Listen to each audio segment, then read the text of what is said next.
पुरुषोत्तमम। वंदे पुरुषोत्तम। आज हम परम पूज्यपाद श्री श्री आचार्य देव के 340वें सत्संग ऋतिक सम्मेलन में दिए गए आशीर्वचन के कियदंश पाठ करें।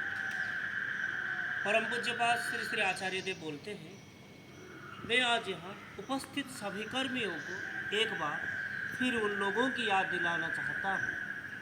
कितनी ही माताएं हैं जो स्वयं को पूरी तरह अर्पित करके ठाकुर का कार्य करते हैं, किंतु उन्हें कोई पहचानता तक नहीं। ऐसी ही एक माता के विषय में एक घटना सुना था। उस माता के पति 14 वर्षों से लापता थे और उनके परिवार की आर्थिक स्थिति अत्यंत दयनीय थी। वह माता घर घर जाकर काम करके किसी प्रकार अपने जीवन निर्वाह करती थी और ऐसे ही समय में उनके क्षेत्र में ठाकुर के एक मंदिर का निर्माण कार्य प्रारंभ हुआ और एक दिन उस मंदिर के लिए अर्घ्य संग्रह करने निकली एक छोटी सी बालिका और उनके घर पहुंच गई। अर्घ्य दान की बात सुनते ही उस माता ने कहा कि कुछ दिन पहले उन्हें सरकार की आवास निर्माण योजना के अंतर्गत एक मुफ्त 6,000 रुपये प्राप्त हुए और वे बैंक से वो राशि निकालकर ठाकुर के कार्य के लिए अर्पित कर दी। और वो संग्रह करने वाली वो बालिका आश्चर्यचकित रह गई और उसने उस माता को समझाने का प्रयास किया कि इस प्रकार अपनी पूरी पूंजी दे देने की कोई आवश्यकता नहीं। वो अपनी सुविधा के अनुसार जितना दे सके उतना ही पर्याप्त होगा।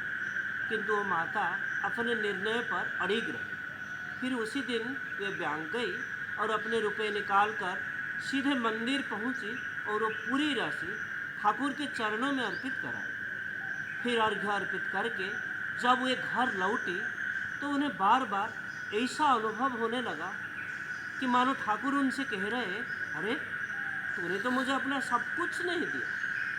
फिर अचानक उन्हें स्मरण हुआ कि बहुत दिनों से वे थोड़ा थोड़ा करके कुछ रुपए बचाकर रखती आई थी और जो घर के किसी कोने में पड़े हैं और खोजने पर पता चला कि वहाँ कुल 4,000 रुपये संचित थे।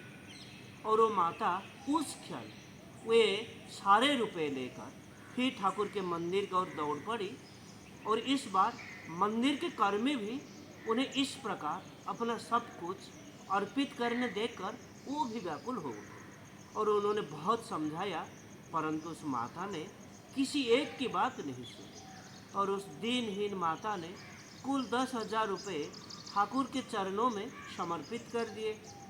और इसके बाद वे शांत मन से धीरे धीरे अपने घर की ओर चल पड़ी और घर के सामने पहुंचकर उन्होंने देखा कि आंगन में बहुत से लोगों की भीड़ लगी हुई है और उन्होंने सोचा, अरे क्या बात है।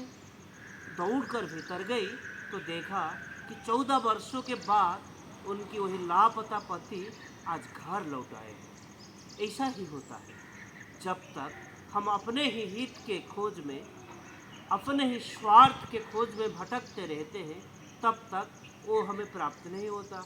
और जिस क्षण हम अपना जो कुछ भी है सब कुछ निशेष रूप से ठाकुर को अगर अर्पित कर देते हैं, उसी क्षण वे हमारे सभी अभावों की पूर्ति कर देते हैं। तो आज के लिए इतना ही।